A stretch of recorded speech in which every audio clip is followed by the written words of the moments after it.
চতুর্থ দফা ভাঙা হলো খুলনা নিয়ন্ত্রণের কেন্দ্রবিন্দু শেখ সোহেলের বাড়ি।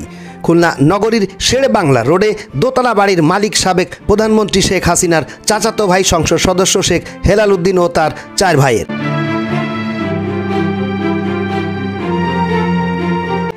আওয়ামী লীগ ক্ষমতায় আসার পর বাড়িটি পরিচিতি পায় শেখ বাড়ি হিসেবে। প্রায় গত 17 বছর ধরে, বিশেষ করে গত 6 বছর ধরে বাড়িটি খুলনার ক্ষমতার কেন্দ্রবিন্দু হিসেবে পরিচিত ছিল। আলোচিত সেই বাড়িটি গত বছর 2024 সালের আগস্টে 3 দফায় ব্যাপক ভাঙচুর ও অগ্নিসংযোগ করে বিক্ষুব্ধ ছাত্র জনতা। গত 16 বছর খুলনায় ঠিকাদারি কাজ নিয়ন্ত্রণ, চাকরিতে নিয়োগ ও বদলি, ব্যবসা বাণিজ্য, ক্রীড়াঙ্গন সহ সব কিছু নিয়ন্ত্রণ হতো এই বাড়ি থেকে।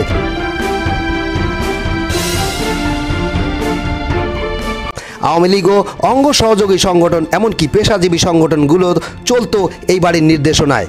সেই বাড়িটি চতুর্থ দফায় আজ বুধবার রাত 8:45টার দিকে বুলডোজার দিয়ে ভেঙে ফেলল বিক্ষুব্ধ ছাত্র জনতা।